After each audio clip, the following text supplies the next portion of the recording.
Hello, my name is Gaurav Goyal, and I'll be presenting about some work on how corn variety maturity can impact the quality as well as tonnage of silage. This work is in collaboration with Joe Lawrence, who is with Pro Dairy team at Cornell University. We already know that having correct relative maturity of a corn product is really important when we are selecting products for silage. This all goes under the assumption that higher relative maturity of a product would mean higher milk production, but there are some other considerations that we have to think about. For example, the agronomic fit, whether it has a disease tolerance and stress tolerance and whatnot. But also in terms of the relative maturity should be such that it should not run out of the season.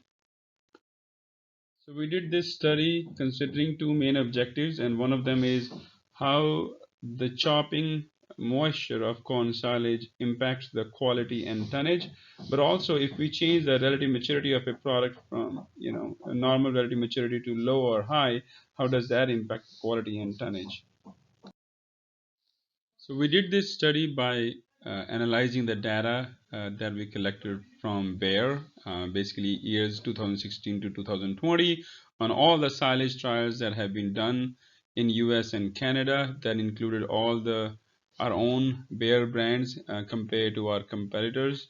Basically, all the data that showed up in PTP from 2016 to 2020 included that for my data analysis. And here are the different silage parameters that I use for my analysis and the ranges that I limited my data using those ranges. And one could argue that why I use those ranges. Well, I did the histograms for all the silage parameters and wherever the 90% of the values lied in for each parameter, and that's what the range I selected.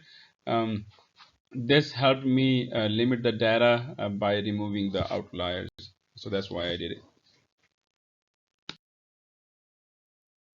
Results. In this table, we are looking at how different relative maturities impacted silage quality and tonnage.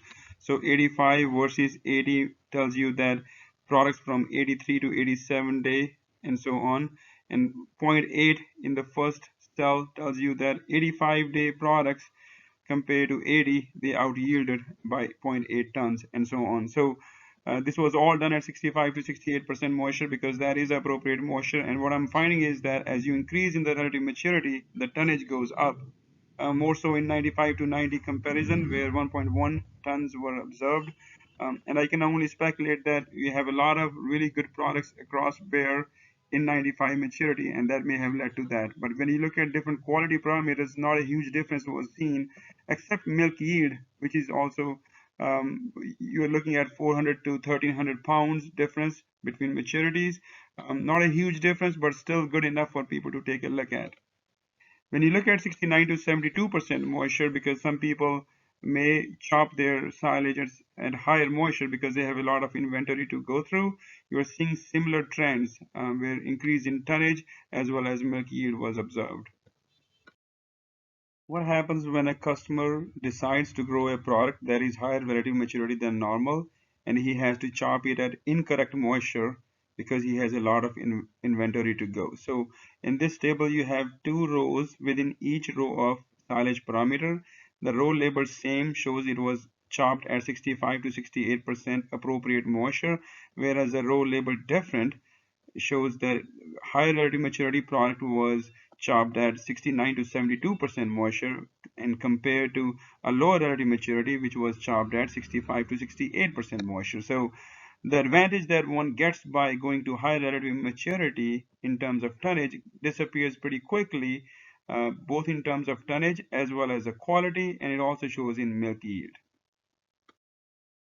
So we found in our study that you can improve the milk production by increasing the relative maturity by 5 days, considering that you have to make sure that you chop it at the correct moisture, because as we found that chopping the silage at wrong moisture can negate the benefit that you get by increasing the relative maturity. But you also have to make sure that the product fits the agronomy of the feed as well as the environment. Thank you.